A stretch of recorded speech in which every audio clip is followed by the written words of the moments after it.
So nice to have you all. I'm so glad you're here. Thank you for that, for waiting for me for just that little moment. For those of you who haven't met me before or been to one of our webinars before, my name is Amy Malloy. I teach mindfulness and yoga to all, basically, to everybody who would like to learn. And I also have a background working in publishing, working in developing materials in primary and developing assessment tools as well for another education provider.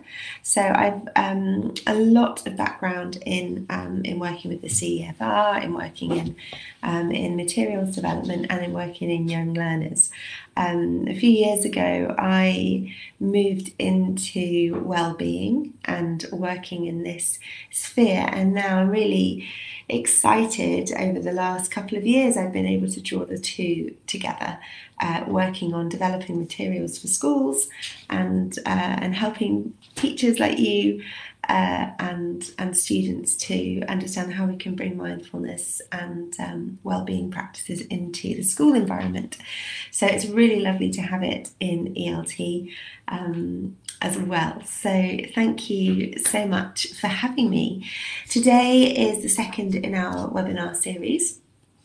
And we're going to be talking about curiosity and observing thoughts, which is the second in our mindfulness skills. So let's move through a little bit of housekeeping, and then we'll go from there.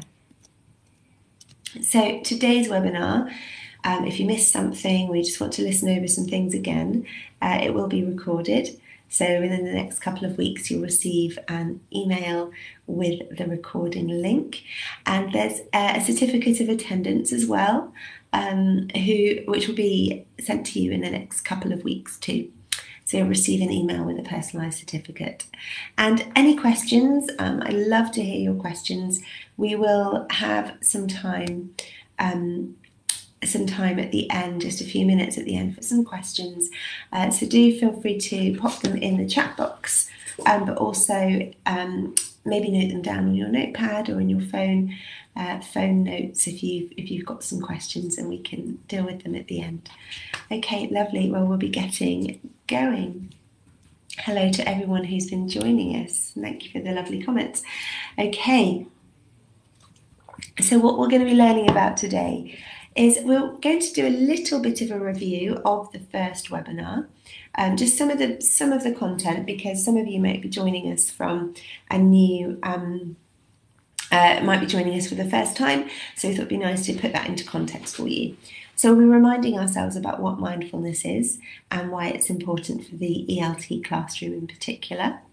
We'll remind ourselves what are the key skills involved in mindfulness, and we will start looking at the second of those skills today. And we will look also, as always, we keep things practical. So we will be looking at how to bring these skills into your school. And all of the content here that we're looking at is backed up, and the messages are backed up throughout the year in the blog posts on english.com. and also in the introduction to mindfulness as well, the little guide booklet, which has all of these concepts written out as well. So with all of these different ways, you'll hopefully be picking up some of the basics along the way, but it's really nice to have the opportunity to talk to you in person about it. We'll also be looking at the barriers to practice and how to overcome those. So once perhaps some of you have started having a go by now, and so you might have noticed that there are a few things that are tricky that you might have come across. So we'll look at some of those. And then we'll look at the second phase in our practice plan for the year. So if you remember last time, we did the first plan about learning to focus. So let's get going and see where we get to. This lovely quotation from Steve Jobs, the founder of Apple. He said, if you just sit and observe, you will see how restless your mind is. If you try to calm it, you'll only make it worse. But over time, it does calm. And when it does, there's rooms to hear the more subtle things. That's when your intuition starts to blossom and you start to see things more clearly and be in the present more. So what we'll be looking at is this idea of, once we started learning to focus, we looked at autopilot, and sitting in automatic pilot, and how to focus the attention to bring ourselves out of automatic pilot the first time round.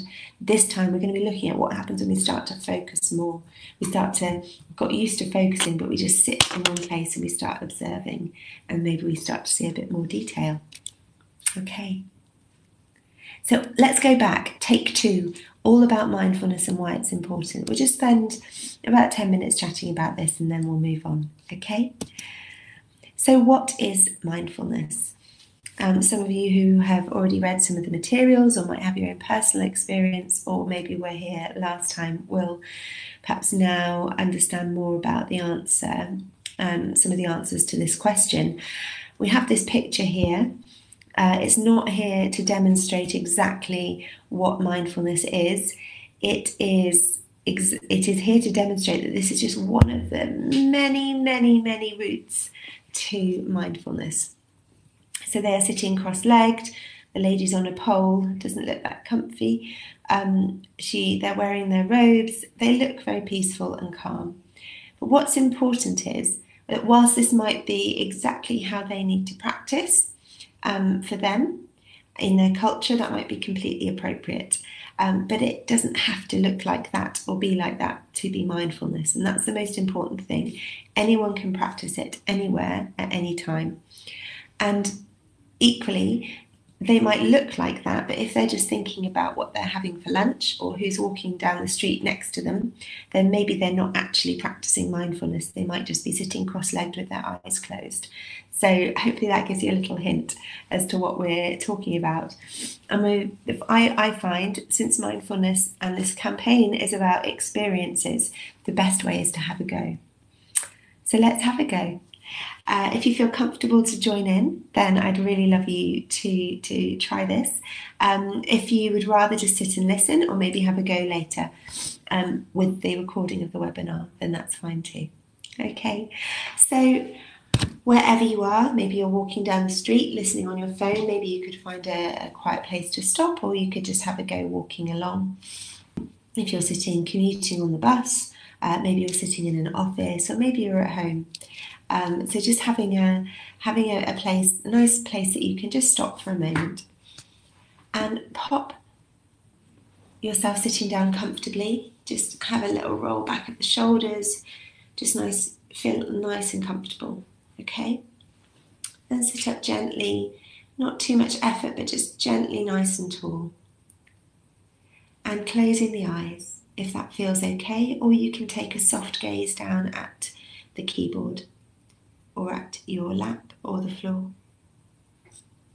And just starting to take a few deep breaths in and out.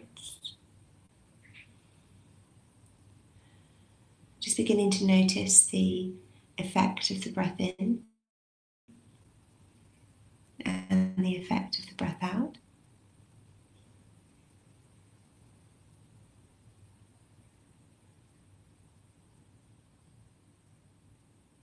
And just beginning to grow aware of the contact of your feet with the floor, and the contact that you might be making with a chair or sofa if you're sitting down. Just noticing what that feels like. Growing aware of some of the sounds around you in the room or outside. Seeing if maybe you can notice the sounds without pushing them away. Maybe we simply notice if they're loud or quiet. Maybe we notice if they're nearer or far away, high pitch or low pitch. And just allow yourself to allow those sounds to blend around you, to just come and go. And then taking your attention to your breath And just taking a big breath in through the nose and out through the nose. And just noticing where you feel the breath moving in the body. Maybe you notice it most at the nostrils or the gentle rush of air against the lip.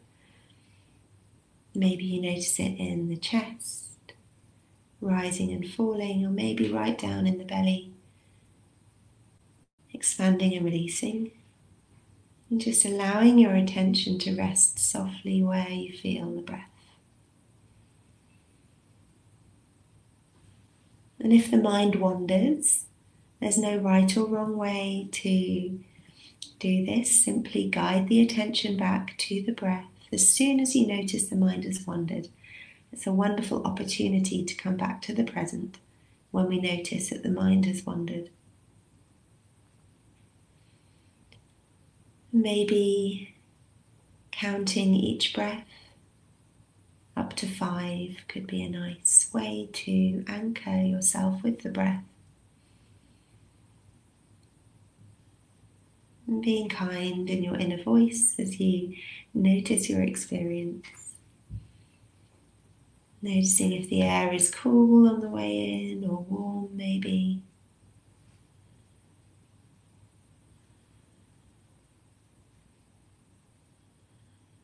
And then slowly coming back to the present moment, coming back, noticing the sounds around you, noticing your feet on the floor, and taking another big deep breath in and out, and just noticing how you feel, just reflecting on your experience. And welcome back. Thank you for having a go. I'd love to see how you feel.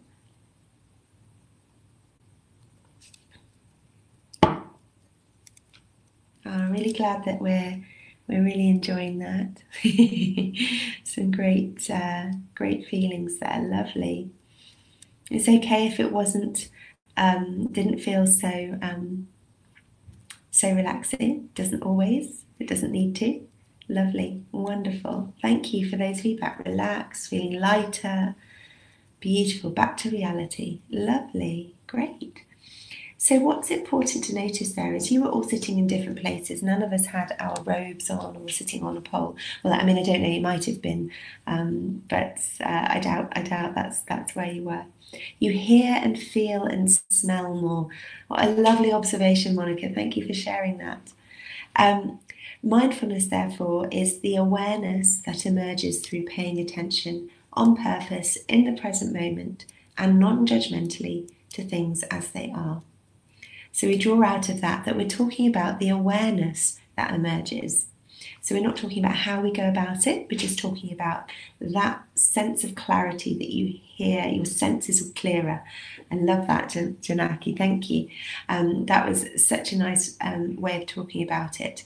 That awareness that you get from sitting when you focus on the present moment, you pay attention to things as they are without judgment, then a certain awareness emerges, and that awareness is mindfulness. Okay, so as you can see, there's lots of different ways that you might go about getting there. Meditation is simply, think of it as a driving lesson on a quiet road as opposed to rushing down the motorway on your own in traffic. It's just a nice, quiet and efficient way to get your attention to the present moment, which is why it's so well used and so researched and so popular. But why is it important in ELT and now? In social media, things are getting very, very quick, aren't they? There's constant opportunity for comparing yourself with others, with your past self, with your inner self and outer self. It's an age of constant and instant information and expectation that you will communicate instantly. So there's just no time for the mind to rest. And the child and teen mental health crisis is at its worst. It's at its peak, definitely in the UK and the US. We were hearing last time as well that Poland has its own crisis starting to be experienced. So this is really a really important time to be starting to give the mind a bit of a break and find some other strategies to work with. But why in particular for ELT? Well, English language, as I'm sure many of you know, there's so many high stakes around it. English as a language has become attached to social mobility. It's attached to getting jobs, university places, visas for English-speaking countries, or even to work for international companies these days. The assessment around that is therefore really high stakes. So you're being tested. This idea of comparison is at the very heart of the ELT industry when you get into that space. And you're tested on a numbers level, on a framework. You're tested on the Common European Framework of Reference. Whether that's appropriate for your, particularly for children, it's not particularly appropriate in its existing original form. So there's a lot of comparison, often on frameworks, square pegs, round holes, trying to fit numbers into things that don't necessarily fit. And all of that is around pressure to achieve. Memory and language functions also get reduced when we're under stress. We don't need to be able to think creatively or remember things or use our language creatively when we are running away from a threat. Therefore, the brain and the nervous system shut down those language functions and those memory functions when we're under pressure and under stress. So for ELT, we're not going to learn efficiently, we're not going to acquire that new language in the same way if we're feeling stressed. But why mindfulness? Why can it help? So if we see everything real around this little girl here, her tree, the birds, the flowers, the grass, everything that's real around her. There's also around her lots of structures and social expectations around how she feels, what she looks like, the size of her house if she's an adult, how much she's going to earn, the work she does, the job she does, the scores in school. None of that is actually physically real, but it feels real and it will feel like it defines her. Okay, so there's the idea of something in this social structure that's created around us that isn't real. And what we do is we compare ourselves on those scales, and when we feel that we don't add up, we create stress, we go into fight or flight and into a state of anxiety on a more or lower, a higher or lesser scale, depending on the circumstance and the person. And mindfulness helps us recognize what's a real threat and what is perceived. So it helps us to see things as they are, as we saw before. And also the breath work we do with mindfulness to get us into that state of clarity regulates the nervous system in response to a perceived threat. So we get less stressed about what we see in the first place. Isn't that helpful? Specifically for younger children, our brains are malleable. That's what we know about our brains now. The more, like muscles, if you use them, they get stronger. If you use a network or a part of the brain, it will get stronger, it will grow more connections and synapses. Younger brains, the fewer changes need to be made in that space. It's in the process of developing, so everything's still growing and it's easier to train it into healthy habits. So it's much easier when we're young to calm the fight or flight response, to help regulate it, and to grow the prefrontal cortex, the rational brain, and how we process our thoughts to develop healthy habits in that area as well. So that idea then of not meeting a standard is just not viewed as a threat. Children learn a calmer and less critical way of experiencing the world, which is just so important. So let's have a look now at the key skills involved in mindfulness. So we looked last time at paying attention on purpose, focus and autopilot. So that idea of learning to focus the attention on one point in the present moment. That might be a point in the body, it might be the breath, it could be on a piece of food or fruit. We had a look at mindful eating. It could be on walking, so the sense of footsteps against the floor. So we looked at mindful walking as well. Something that anchors you in the present moment, and practicing encouraging the attention to rest on that point, and whenever it wanders, to bring it back. what we're going to do today is look at observing things as they are. So once you've got to that place of rest, of sitting and focusing, what do you then observe? What do you then notice in that place, in that present moment? So the act of observing and being curious about what you see, that's a really key skill. And then going forward, we start to look at how to be non-judgmental about what we see. So finding some kind of acceptance. Things won't always be good in the present moment. Sometimes they might not feel as comfortable. How can we find acceptance and compassion for that? And that's what we'll look at in the future, and how we can bring that in the next webinar, and how we can bring that into schools as well. So let's have a look then at curiosity and observing the thoughts. The role of curiosity is really important in mindfulness. In order to demonstrate this and have a go, we're going to have a go at a little exercise here. I'd like you to look at this object on the screen in front of you and just reflect on what you notice about it. So just notice what you see. Maybe any assumptions that come into your thought processes, into your mind. Feel free to share in the chat box if anything comes up. Thinking it doesn't look like a real pen. So interesting, this is an assumption that it's a pen, a grey ball pen, a pen from a famous brand. So again, a brand, not a real thing. Shouldn't say that when working with a very, very important brand, but brands are social structures just like anything else, just some of them are different to others. Yeah, so welcome, Alenka. So a blue pen, so we're assuming it's a pen. We've already tapped into that assumption of a brand. Stationery, a sense of fondness. Lovely. Has liquid inside, so making some assumptions there. But we're all saying that it's a pen, right? Great. Pen equals homework, so already getting a bit of a sense of association there. So what would happen now? What do you notice now? Have another look at it from this angle.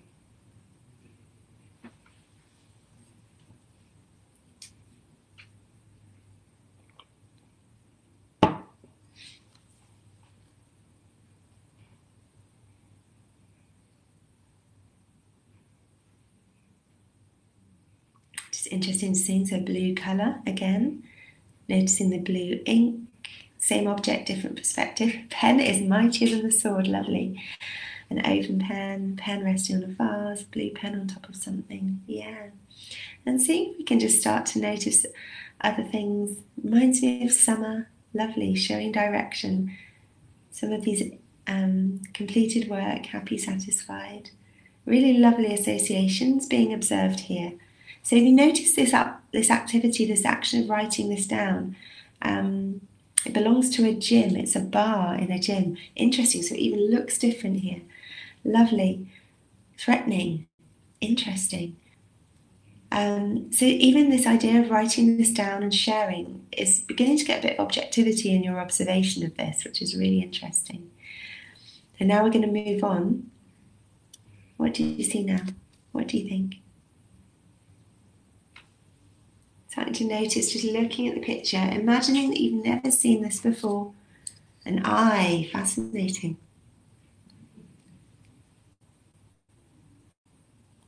Enlarged, a bullet, a light bulb, staring. Interesting. That's a light bulb, enlarged part of the same pen. Ouch. Poor pen zoomed now. No idea. Insect's eye, drop of ink. So it's the same pen, yeah, you're right, but what do we see? Yeah, just noticing a different perspective. Wouldn't guess it was a pen if you didn't know. Interesting. So if you'd never seen it before, you might notice something different about that. Interesting. Lovely.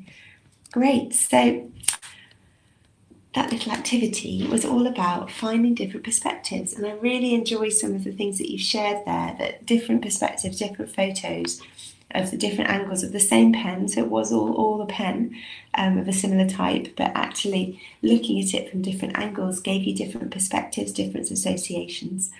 And mindfulness encourages us to stop, to look up, and to examine our surroundings and our thought processes with just that little spark of curiosity. I don't know if you notice that when you feel curious, it isn't that easy to feel negative. Have you noticed, would you say that curiosity generally feels quite positive? Even if it's just a tiny spark, just a little bit of a lift, that even if you're looking at something that might be less pleasant, if you're curious about it, it's harder to get into that negative space with it. And that's very, very fine, detailed observation, but sometimes it might resonate with some of you. With regular practice, our awareness grows clearer, and we begin to notice more and more layers to our thoughts and experiences. So just then, some of you noticed it was a pen. As we got closer in, you noticed the nib. Then you started to notice the ink. We started to notice more and more layers to the experience. It's a bit like walking into a dark room. As you wait there, at first you can't see anything, and then before long you start to get a bit of a sense of more things around you and start to see more in the darkness. So that's what curiosity can give us, and that's what mindfulness and curiosity together bring, because if we sit in one place and look for long enough, we start to notice more and more. I'd like to now introduce you to Dave. This is Dave. Dave is our friend today. He's going to guide us through what's going on in his head and his heart. So he has lots and lots of thoughts and feelings going on in his head, as to all of us. They're always in his head, whatever he's doing. So maybe he's here in having a cup of tea with his friend, and those thoughts and feelings are in his head. So he seems to be a nice guy. That's good to know. I'm sure he is. He seems quite happy. And those thoughts and feelings are going on, and they are maybe starting to influence how he views the situation he's in. Because if he's feeling in a certain way, they are affecting how he views that situation. So that external event of having a cup of tea with a friend, his thoughts and feelings that we saw here are actually part of how he is viewing that situation. They are the lens in his interpretation of that situation.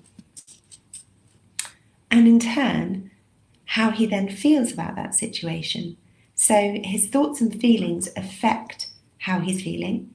And then, as a result of that, thoughts and feelings might occur off the back of that situation. And they might make an impulse to act. They might make him want to respond in some way. They might bring up physical sensations.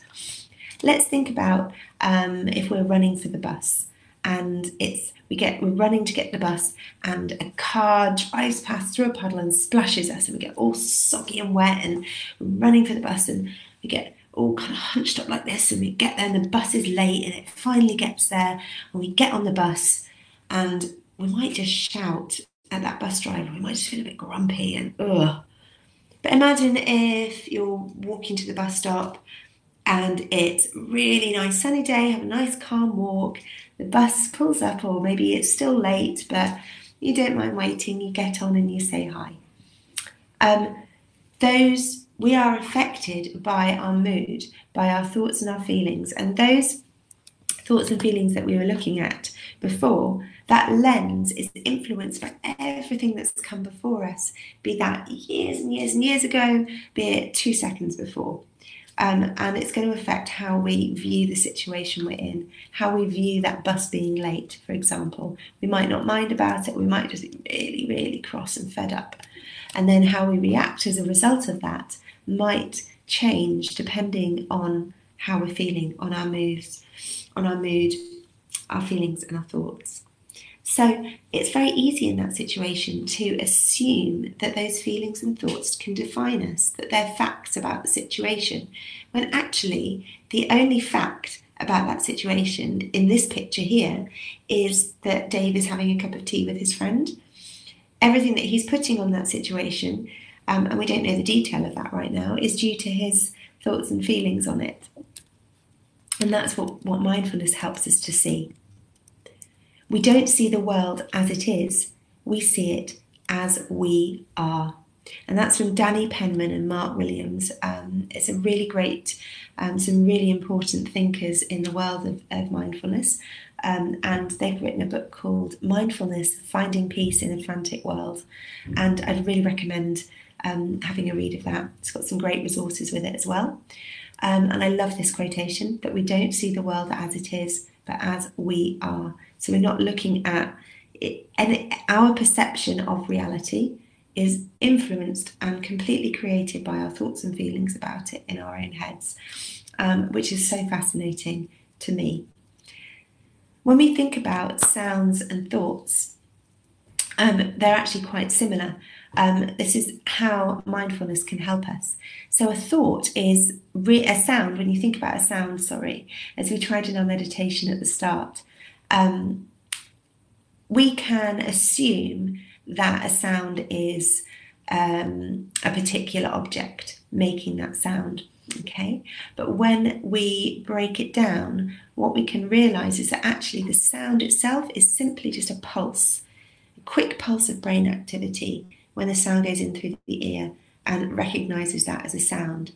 What we think of as the sound is everything that comes after that, the longer, slower series of associations and habitual patterns and thought processes that spread across a much wider and more varied network in the brain, okay?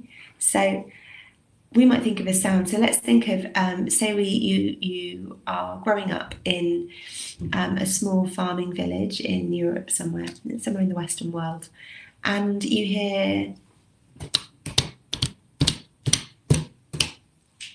outside your window, you hear galloping, you hear thud, thud, thud, thud, thud, thud, thud, thud. You would assume, based on your prior experience, based on your associations, you'd assume it's a horse, right? And you'd probably be right, because that's generally what would make that sound in that part of the world. Say you're living in a small village in the Masai Mara in Africa, in Kenya, and you hear the same sound outside your window. It's less likely to be a horse. It's more likely to be I wonder if anyone's going to get a camel. It might be a camel, a goat, or what looks like a horse, sounds like a horse, different colour. Donkey, a zebra. Got there. It's more likely to be a zebra. It could be any of those things, to be honest, as you say. You've all made those associations. So a zebra and a horse, they probably sound the same. You're going to make a different assumption about what that galloping hooves sound is outside your door, outside your window, if you live somewhere with horses, generally there, or somewhere with zebras. So that's where we think that's a zebra, when actually all we're hearing is a pulse of sound vibration in the brain. The fact that it's a zebra is a full association. And our thoughts are exactly the same in how we think of a thought. Think of a thought. It's quite a meta situation. So the thought is a pulse in the brain. What we assume is the thought is all of the association that comes afterwards, all of the slower network of habits that we would think come after that, and that is the thought trail that comes after the initial pulse. But what mindfulness can help us do is start to notice that habit that comes after the thought, the string of assumptions, the string of associations, decide if it's useful, decide if we want to follow it or not. So when the thought trail, when we don't catch it, say we feel sad, and you think you should be feeling happy, you notice that you're feeling sad. That little pulse, I feel sad. We then start to think, oh, but I should feel happy. We like to be in balance as humans. We like to be in a state of homeostasis, in balance. So if we feel one way too much, we want to balance that out and feel better. So I feel sad, I want to feel happy. You might then start thinking, oh, but I should feel happy. Am I happy now? I'm not happy yet. Don't feel sad. Why aren't I feeling happy? I never feel happy. I always feel sad. And so we go down this thought trail. It's much easier to go down a thought trail, a habitual process, than it is to stay in one place. It would be no point in reinventing the wheel every time. So our brain gets very good at creating habits and thought processes and sending us down it before we've even realised. What mindfulness can help us to do is sit and observe that thought trail, but having the choice as to whether we follow it or not. So rather than following it down there, we might have that thought of, I feel sad, but then realise actually that's okay. I don't need to change that. I can just sit there and watch it with my little thought watching binoculars on. How it can help children specifically, say they've got a thought pulse about, I've got a test today. That little thought pops into their head, that little reminder. That alone isn't anything, that's just a fact. That's a fact, isn't it? They've got a test today. But then you can run down that and go, do I know it all? What if I don't? I probably won't. That means I'm going to fail. I always fail. And therefore that core belief about failure, self-esteem, not being good enough is reaffirmed all by the mind going blah, blah, blah, blah, blah, blah, and getting there before you've even realised it. And that's where, when we're in autopilot, these thought habits and spirals can go on under the surface and start reaffirming our core beliefs without us even noticing. So mindfulness brings us out and allows us, at that point where you can see the little red line, it allows us to notice what our lens is on the situation. It allows us to notice where our thoughts are. Thoughts are not fact. It allows us to separate out a little bit from them. Someone says, I think I identify myself too much with my thoughts and feelings. It's a really, really interesting observation. And just noticing that alone is a huge thing. We can think that our thoughts and feelings define us and they are the facts about a situation, when actually they're simply habits and associations that we have some control over. So let's get practical now. Let's look, as always, about how we can bring this into the school. Here are 3 activities that you can use to practice observing and being curious. The first is a curiosity exercise. Now this, you might notice, is pretty much what we did with the first exercise with the picture of the pen. So finding a familiar object, inviting the students to explore the object they have in front of them as if they've never seen it before, one sense at a time. So starting with the eyes open, exploring it with their eyes, with the sense of sight, and then maybe closing the eyes, exploring how it feels. And with the eyes closed, maybe give it a bit of a shake, see what it sounds like, bring it up to the nose, see what it smells like, and just explore an object with a beginner's mind as if you've never seen it before. And what this helps to do is allow your brain to get used to viewing things with curiosity, with interest, and a little bit of objectivity, rather than too much subjectivity, familiarity, an assumption that's already associated. So a nice activity might be to bring in a magic bag of objects that they can dip in, a mystery bag, of objects that they can dip in and they can pick one out of, or maybe get them in pairs to choose something for their partner in the classroom. It can be a nice 5-minute filler that's really, really good at helping the students to step outside their thoughts a little bit. The next one is a sound and thoughts meditation, so closing the eyes, softening the gaze, and listening to the sounds around.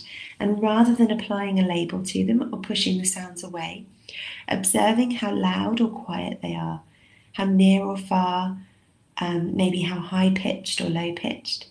And then you can also invite them to switch their attention to noticing their thoughts in the same way, whether they're pleasant or unpleasant. Or maybe you just want to stick with the sounds and try and observe both sounds and thoughts without following. The last one that you can try is cloud watching, as I like to call it. And this can be a nice one if it's nice weather to try outside.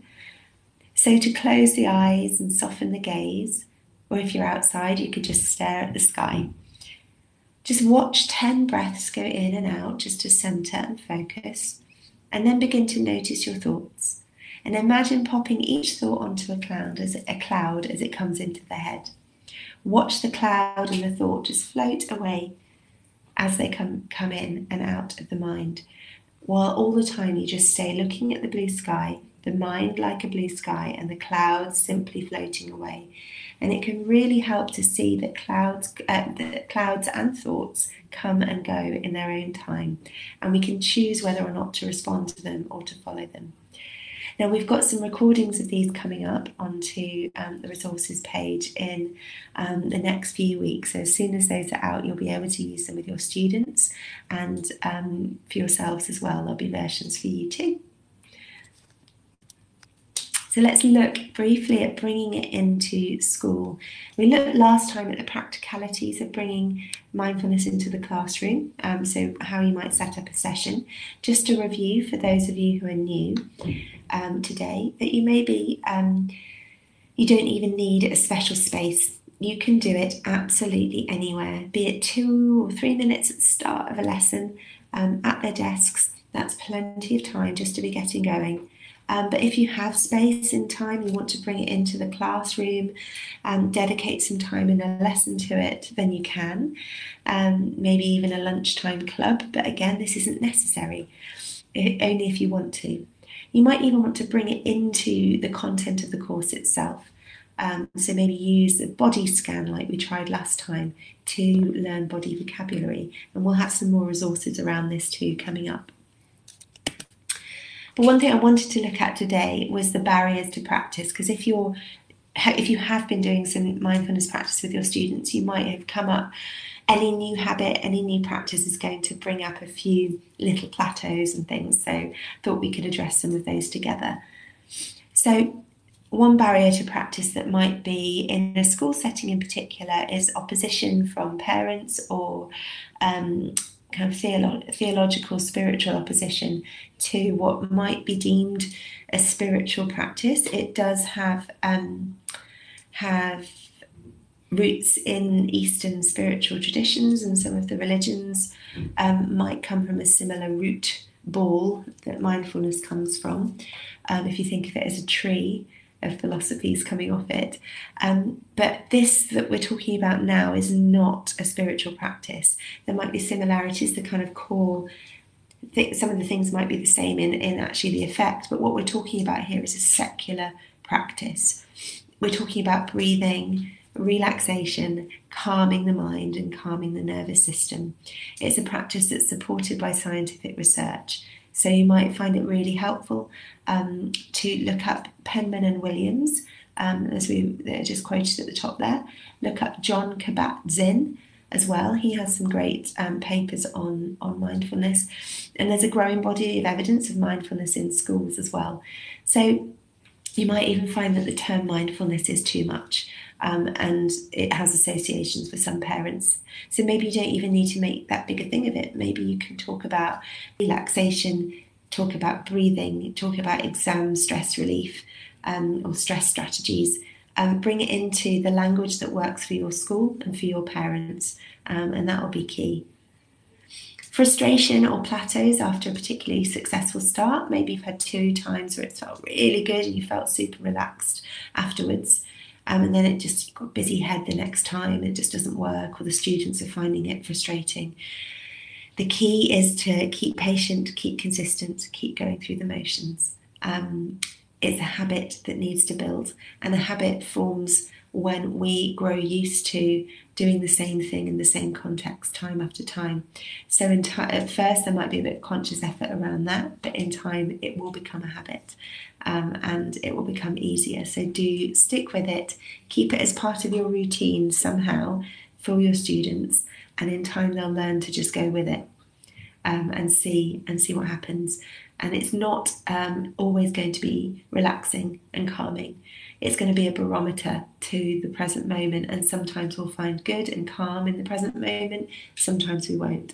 And that's, as your mindfulness practice builds, you'll start to understand more of that. But just like you won't be able to run a marathon on day 1 of training, in the same way you need to keep training your mind, and eventually that awareness will grow. Time pressure as well is a big thing. So we've talked already about building it into course content, but plan it in, as we were just saying, make it sacrosanct. Even I said 5 minutes, even 1 minute makes a difference.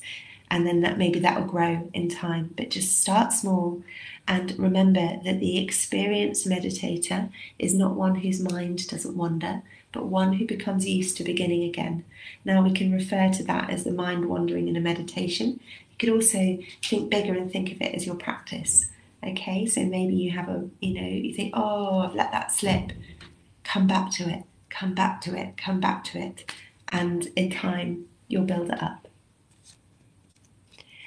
So just a little note before we come to questions on who might need some extra support. There are some contraindications for people, students, children with post-traumatic stress or perhaps domestic challenges at home. The act of focusing on the present moment could be too traumatic, too painful, and their nervous system will actually not let them. It will take them out. It will push that experience away quite violently. It might cause them to dissociate, so they just go into themselves, or it might cause them to become particularly panicked and over-aroused. So for students that have those challenges, it's best to stick to those more grounding activities like mindful eating, curiosity exercises, really focusing on maybe counting the breath like we did the first time, but really kind of very tangible practices. Some of these practices, like going and focusing on putting thoughts on clouds, might be a bit too reflective for that kind of student. So just keeping that in mind. Always keep activities short. Encourage the eyes to stay softly open if they want. Give them a choice whether they want to take part or not. There should never be force involved. To keep engaged with their environment and keep them grounded in the present moment rather than going off into scary thoughts. Attention deficit hyperactivity disorder and conditions on the autism spectrum.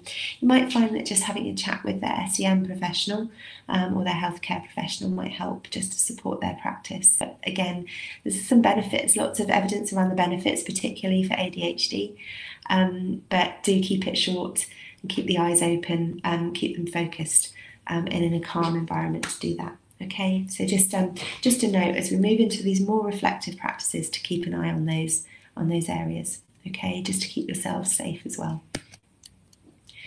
So going forward, we're constantly making guesses about the world and we're barely conscious of it. And that's what mindfulness helps us to do, be conscious of those guesses that we're making about the situation around us. When we start to observe the present moment, we become aware of lots of things, good and bad. Our minds learn to observe and accept both good and bad rather than panic. Mindfulness is like a gym for the mind. The more training, the fitter it becomes. So we'll be able to surf the waves, not expect them to stop. So the next stage in the plan of training in mindfulness practice is try this plan with your students. We're now moving into phase 2 of learning to observe. So a curiosity exercise to start with for the first week. Second week, maybe a sound and thoughts meditation. Again, we'll be providing recordings of these in the next few weeks, but feel free to use the notes in here and in the guide to get going if you want to. And week 3, maybe try a clouds and thoughts meditation. But if you're new to this, if this is your first webinar and your first introduction to what we're talking about today, then go back to phase 1 of the plan, look at webinar 1 and start with the body scan and the breath counting meditations, because otherwise students might find this a little bit too abstract if they've not first learnt to focus the attention, and stick with phase 1 as long as you need. After each practice, always encourage the students to write down or draw pictures for how they felt. You noticed when you started to write down your experiences earlier that it helped objectify a little bit what you had experienced. And you can even have conversation in the classroom in English or in mother tongue if that's easier. So that's it. Do you have any questions? I'm sure you do. I'd love to hear them. Thank you for the lovely comments. I'm so glad you're finding it useful. That's fantastic. Joanna has just popped the pocket guide to mindfulness here, which you'll be able to, it's a PDF that you can download or print out. So Adam's asked, is it possible to get the presentation to implement mindfulness step by step in my classroom? Yeah, definitely. The webinar will be recorded and the link sent out to all of those of you who've registered. We've also got most of the points here are also covered. In fact, all of them are all covered in the blog posts on English, www.english.com. You'll find all my blog posts on there which cover all the points. So the webinar series of these 3 is taking you in a little bit more depth and giving us more time to chat and ask questions and experience the meditations as well. But the general plan, the general process will be in the blog post as well, and also in the mindfulness guide. And also, if any of you have also been on the experiences page, you'll notice that there's a podcast as well. I was really honoured to be the first interviewee on the podcast, the Pearson podcast. So go and have a listen to that, and it talks all about some of the basics there as well, and goes into a bit more detail. How to talk about yoga meditation in a rigid Catholic country? Virginia, I would say definitely. That's a really good question. Talk about talk about it as a secular activity in that context. So you might even not want to talk about meditation or yoga. Yoga and meditation are not religions. They do have some roots in a spiritual practice and more of a philosophy, really. The practices that we're talking about today have come from that kind of tradition, but what people like Danny Penman and Mark Williams and John Kabat-Zinn and many others have done is bring the neuroscientific exercises, the practices out of that, and really focused in a really secular way on how these practices, why they do work on the nervous system in the way they do. Looked at the science, they've tested it, they've experimented and explored, so that they can see that there's actually a very secular application to what were spiritual practices. So that's why I would say in that context, really focus on that. And even use different language around it if those words have spiritual connotations and might create barriers in your context. So as Amy said, we talk about ways of helping students focus and de-stress. Yeah, talking about practice and not meditations. Yeah, definitely. Okay, just seeing a few more people typing. Yeah, don't use words such as yoga and meditation. Yeah. Yoga, I mean, it's very interesting. All these words, they've been, it's only the connotations, the social associations around these words that might cause, cause some people to feel it as a barrier. As more you learn about it, you'll see that there's actually just quite a lot of similarities. A lot of the same ideas have popped up in the same place all the way around the world. And actually, what we're talking about here is really applying it to a purely secular context to help manage the stress epidemic that we're facing in the West. Work with adults and online classes. I think it's a bit more complicated to use mindfulness in this context, don't you think? Do you have any recommendations? Well, it's really interesting because so I use a lot of Oriental meditations in practice. Well, actually, so we're looking at the practice is focusing on the breath, and the practice is closing the eyes. But actually, we didn't really use any Oriental language, any kind of Eastern spiritual language in what we were talking about. So there may be similarities, but there isn't any talk of spiritual practice in what we're doing. Well, we're talking about going back to the online classes. I mean, we're working in an online way, aren't we? And we've managed to do some mindfulness practice here. So maybe you can use a link to a practice recording of some breath work to listen to and see what you find with that, and guide over a video forum if that works as well. I'd love to hear how you find that.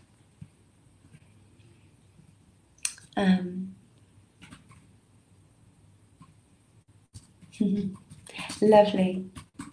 Well, thank you so much. I'd love to say that depending on the circumstances, if you have freedom as a teacher, learning becomes a happy adventure for kids and adults alike. And there's no reason why these practices can't come into the classroom in the way that works for you, even if it's just doing a little curiosity exercise, and maybe just doing some calming breathing.